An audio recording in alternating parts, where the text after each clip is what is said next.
How to watch Telegram videos without downloading them. Hello guys, this is Atticus and welcome back to another tutorial video.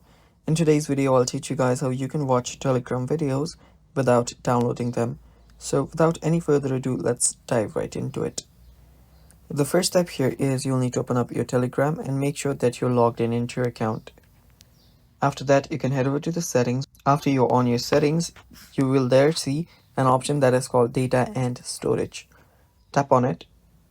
And after you're on your data and storage, normally there is an option to simply turn off your auto download settings.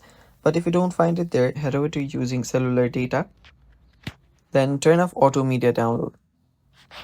Do the same for your using Wi-Fi option as well, turn off auto download media. And after you do that, now your photos and videos will not get downloaded without your permission on Telegram, so you can watch it on Telegram itself.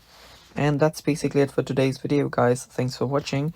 Stay tuned for more upcoming tutorial videos, and bye bye, take care.